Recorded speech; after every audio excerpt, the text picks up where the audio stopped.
Assalamualaikum warahmatullahi wabarakatuh. Di sini saya akan menjelaskan tentang evakuasi dan transportasi dari gawat darurat. Sebelumnya saya akan memperkenalkan kami dari kelompok 2 yang beranggotakan yang pertama ada Agus Cicin Supriyaji, yang kedua Farhan Nuramdani, yang ketiga Gabriela Emanuela Anastasia, yang keempat saya sendiri Nabila, selanjutnya ada Dilang Arizona, lalu ada Novianti, Ferawati Melisa, dan yang terakhir Zafira Filza Gaisani. Sebelum memulai tindakannya, saya akan menjelaskan definisi dari evakuasi dan transportasi terlebih dahulu. Di sini sebelum memulai tindakannya, saya akan menjelaskan tentang SOP dari evakuasi dan transportasi gawat darurat. Yang pertama, untuk pengertiannya, evakuasi korban merupakan kegiatan memindahkan korban dari lokasi kejadian menuju ke tempat aman, sehingga akhirnya korban mendapatkan perawatan dan pengobatan lebih lanjut. Untuk tujuan dari gawat darurat ini, yang pertama, mencegah bertambahnya korban jiwa dalam suatu kejadian. Yang kedua, menyelamatkan korban yang masih hidup. Yang ketiga, memindahkan atau mengamankan korban ke tempat yang lebih aman.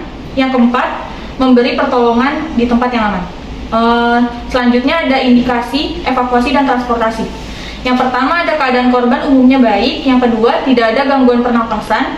Yang ketiga, perdarahan sudah diatasi. Yang keempat, luka sudah dibalut. Yang kelima, patah tulang sudah dibidai atau BTCLS and Disaster Management.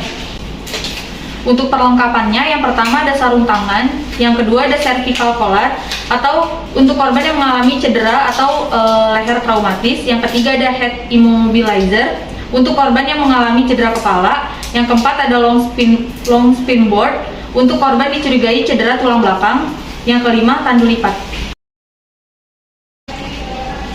Untuk prosedur yang pertama itu yang dengan satu orang penolong. Yang pertama itu ada tarikan lengan. Dengan prosedur tindakan, posisikan korban dengan kepala di paha penolong, ikat tangan korban dengan media tali atau kain, dan untuk mempermudah penarikannya. Selanjutnya ada rapatkan tubuh penolong dengan korban, lalu masukkan tangan penolong di bawah ketiak korban dan posisikan tangan penolong memegang tangan korban. Lalu setelah itu tarik perlahan menuju ke belakang, simetriskan dengan korban.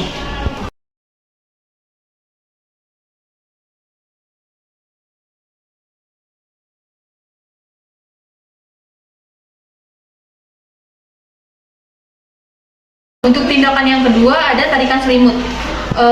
Lipat selimut sepertiga bagian, kemudian masukkan selimut di bawah badan korban dengan cara memiringkan korban dengan posisi miring stabil. Miringkan korban ke dalam arah tubuh penolong agar tubuh korban bisa disanggah oleh penolong. Rapatkan selimut ke arah tubuh korban, kemudian posisikan korban di atas selimut. Lalu gulung bagian atas selimut di bagian kepala korban, lalu tarik.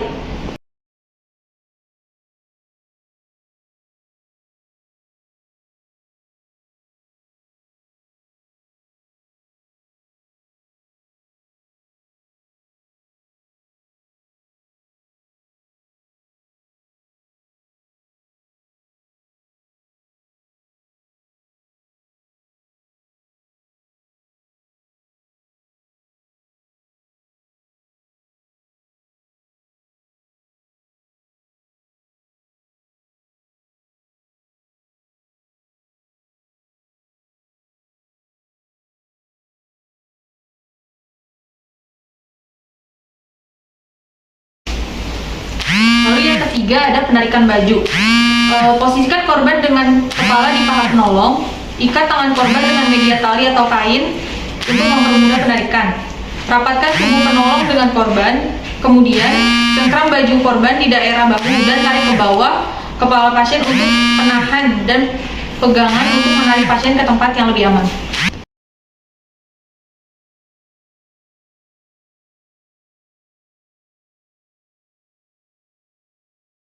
Selanjutnya yang keempat ada menggendong.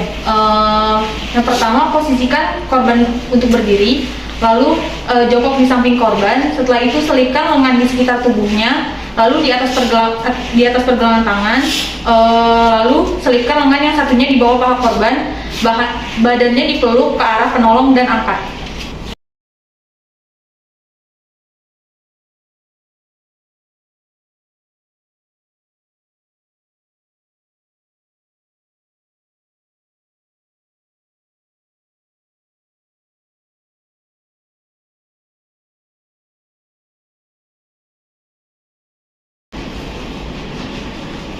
Yang selanjutnya, kelima ada membopong. Yang pertama, tekuk lutut korban, lalu kaki diinjak, tangan korban dipegang dengan menggunakan mekanisme gravitasi, dan korban diangkat. Setelahnya korban diposisikan berdiri, lalu lakukan membopong. Kemudian menurunkan korban sama dengan cara awal, tetapi hanya dibalik saja perlahan-lahan agar kepala korban tidak terbentur.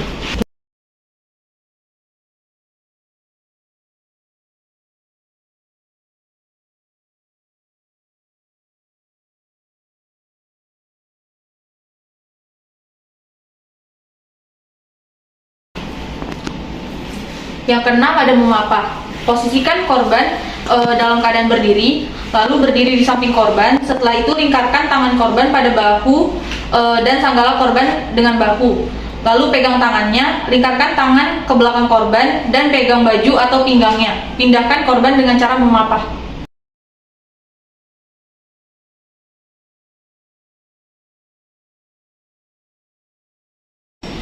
Selanjutnya dengan dua orang penolong, yaitu mengangkat dengan kursi dua tangan. Angkat korban sadar dengan kedua tangan dibuat seperti kursi. Dua penolong berlutut atau berjongkok dan kedua tangan masing-masing penolong berpegangan untuk membuat kursi. Tangan satu dibuat sandaran dan tangan satunya dibuat seperti tempat duduk.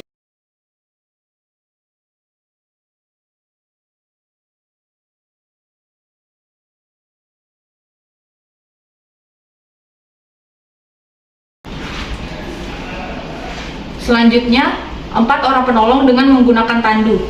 Yang pertama, berdiri di sisi kanan atau kiri pasien. Yang kedua, kemudian memasukkan tangan ke bawah tubuh pasien. Yang ketiga, silangkan tangan pasien di atas dada. Yang keempat, pasien diangkat oleh sekurang-kurangnya 2-3 orang penolong atau sesuai kebutuhan. Selanjutnya, jika terjadi cedera kepala atau leher, penolong menopang bagian leher dan kepala korban. Selanjutnya, setelah siap, salah seorang penolong memberi aba-aba untuk bersama-sama mengangkat pasien. Selanjutnya, dengan langkah bersamaan, berjalan menuju ke tempat tidur atau berangkar yang telah disiapkan. Yang terakhir, setelah pasien berada di atas berangkar, posisi pasien diatur, selimut dipasang atau dirapikan.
Empat orang penolong dengan menggunakan long spinal board.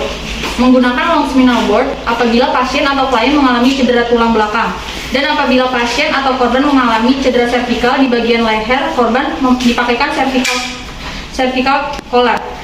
Karena tadi pasien mengalami cedera servikal di bagian leher, maka korban dipakaikan cervical collar. Sekian video penjelasan dari kelompok kami, kurang lebihnya mohon maaf. Wassalamualaikum warahmatullahi wabarakatuh.